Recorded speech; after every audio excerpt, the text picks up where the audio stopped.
still a pleasure to meet you again. I'm going to make this video in English this time because first of all our client is an English speaker, and secondly because a lot of our clients too as well around the world who require our services are English speaker, and Cameroon is a bilingual country.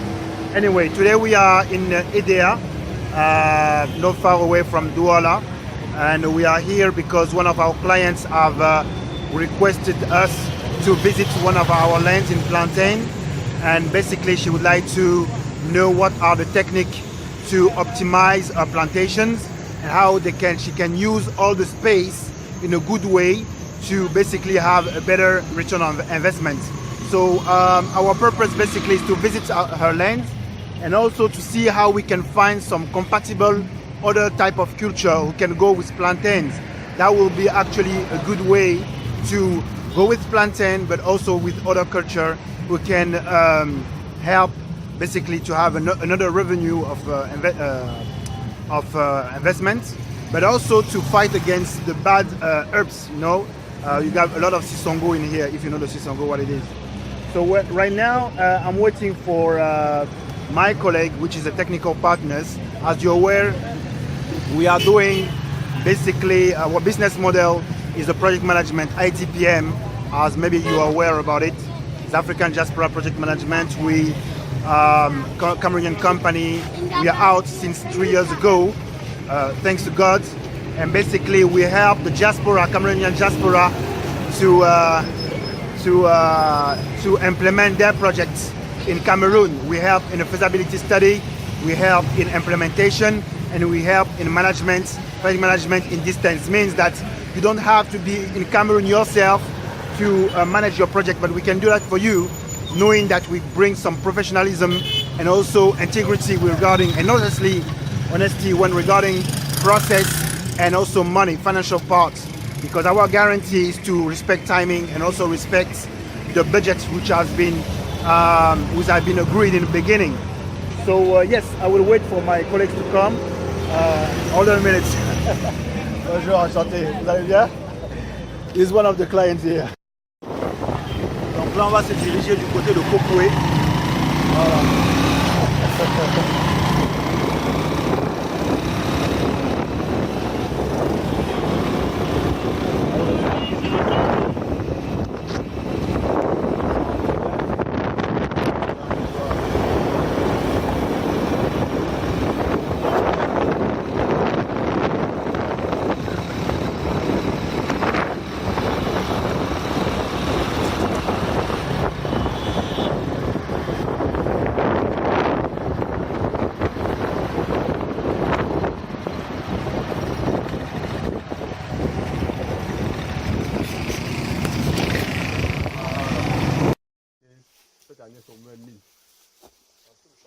Dans tout le champ, même là-bas où vous voyez les herbes, tout ça. Et vous prenez les rejets où?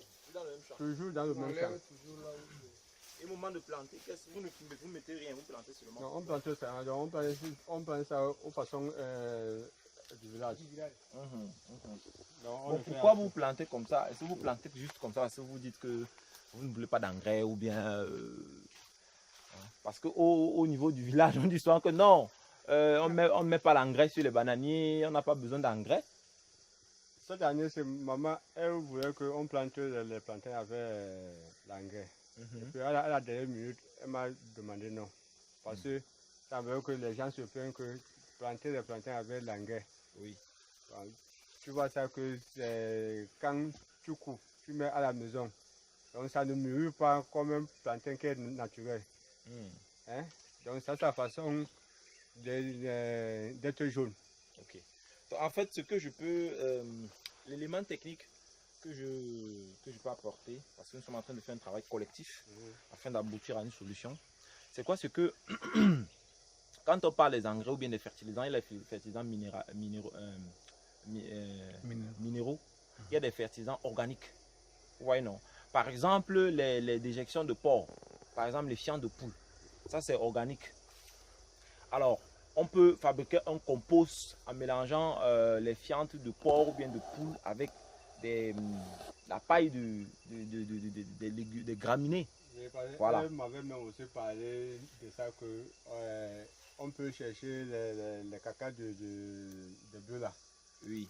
Hein? Oui, c'est de ça que je suis en train Ou de bien parler. même la poudre, la poudre du feu là. Mais moi je l'avais demandé que la poudre du feu, on va chercher ça. Quelle quantité? Quelle Donc, quantité? l'élément technique sur lequel je voulais venir, c'était que quoi? C'était que dans les champs de bananes plantés, ce qu'on prône très souvent, c'est la fertilisation organique. Et dans les grandes exploitations, au moment du semis, on met son engrais de fond. Hein. Cet engrais de fond, généralement, on peut choisir comme engrais de fond là, les fientes de poule. On peut mettre environ 5 kg, 5 à 10 kg dans un poquet avant de mettre la banane plantée en champ. Pour quelle raison? Ça, c'est dans le cas des sols qui sont déjà épuisés, hein, sur le plan de la fertilisation. Si le plantain, lorsqu'il pousse, lorsqu'il germe, il commence à croître, trouve que dans le sol, il y a déjà ces éléments-là qui sont nécessaires pour sa croissance, vous allez pouvoir faire même dans ce champ une expérience de planter côte à côte deux plantains comme ça. Un, vous mettez les fientes de poule et l'autre, vous ne mettez pas. Vous allez voir comment ils vont grandir et vous allez voir la différence. Et lorsque vous allez couper le bananier, vous allez le couper à maturité, vous allez le manger, vous allez voir qu'il a même un meilleur goût que l'autre. Donc, en effet, le problème se situe au niveau local. Les populations n'ont pas encore l'idée de ce que c'est que la fertilisation. Il se dit juste qu'il s'agit de mettre les engrais chimiques. Hein. Par exemple, NPK, il va entendre que bon, c'est un engrais très fort. Il va venir, il va jeter tout autour du bananier, ne sachant pas que ça va plutôt spolier la plante. Donner à la plante un fruit qui a un goût désagréable.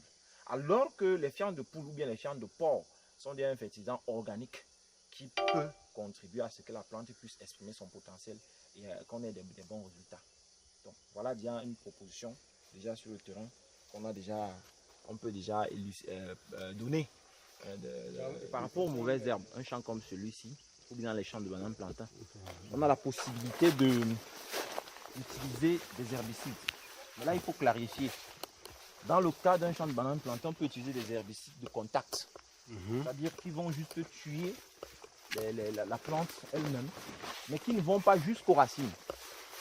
Comparé aux herbicides systémiques qui vont spolier la plante jusqu'au niveau des racines et donc il y a des substances résiduelles qui restent dans le sol. Pour le cas d'un banane plantain, il ne faut pas avoir peur d'utiliser des herbicides, mais à partir d'un certain âge de la plante, ce qu'on peut faire, c'est utiliser des herbicides de contact qui tuent juste les mauvaises herbes, mais qui ne vont pas entrer et laisser des éléments résiduels dans le sol et pouvoir être de nature à changer la composition minéralogique du sol. D'accord. Ok, merci. Ok, Du long comme ça. Jusqu'à arriver au Baobab.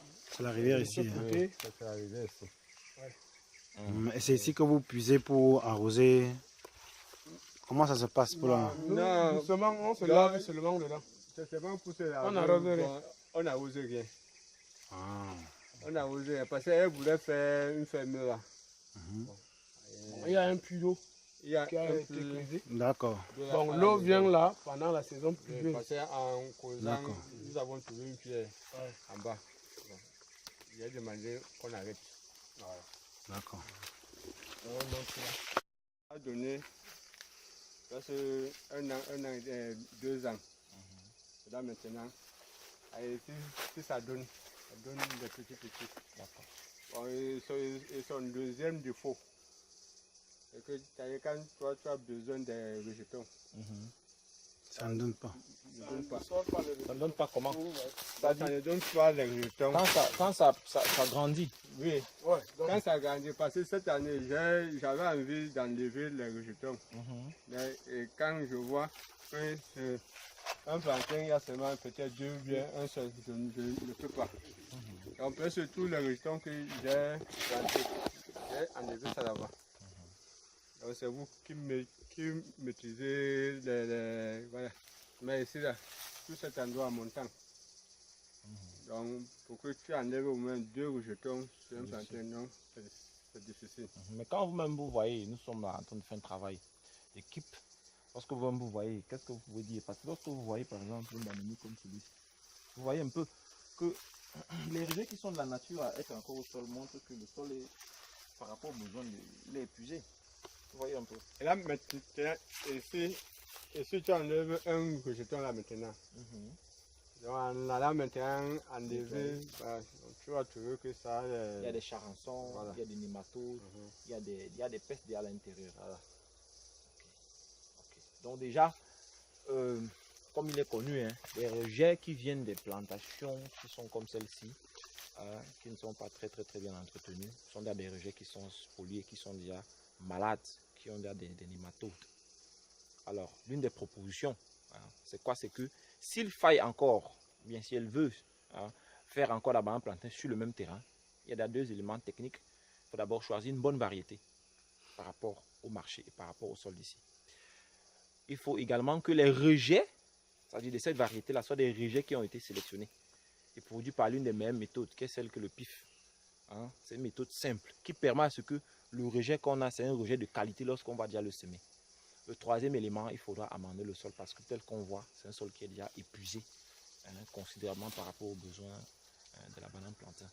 Et maintenant, par rapport... pour cela que moi, constamment, je demande à maman, si moi j'étais, lorsqu'on plantait les plantains, moi je devais la dire, ça ne vaut pas appel. Voilà. De planter. Donc il y a eu des erreurs, un peu comme ici. Parce que si toi-même, tu vois, parce que les plantains ne sont même pas en train de produire ça. Voilà.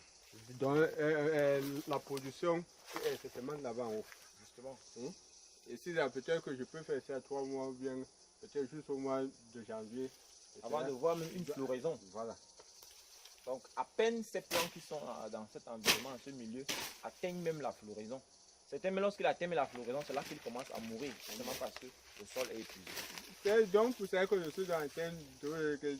Lorsque mon petit a planté, il y avait le plantain, c'est que on choisissait même que quel plantain on va couper aujourd'hui, peut-être par semaine, et on peut s'asseoir à 2 fois. Oui, parce que le sol répondait Voilà, encore. donc aujourd'hui alors... Le sol est épuisé. C'est ça, c'est un constat simple. Donc c'est encore son terrain qui continue là, donc juste dans la petite forêt là. C'est combien de... En total, la dimension, c'est combien? C'est presque 4 hectares. Presque 4. Presque 4. Hein? Vous avez mesuré ça comment?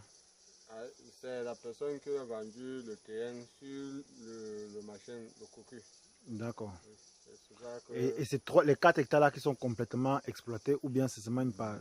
Les 4 hectares, c'est ça qui arrive jusqu'au baobab là. Donc comme je vous ai montré, oui. jusqu'au baobab là. Donc presque tout le terrain était déjà travaillé avant. D'accord. Donc presque donc comme jusqu'à où? Non, on monte. D'accord. On monte. D'accord, ça marche.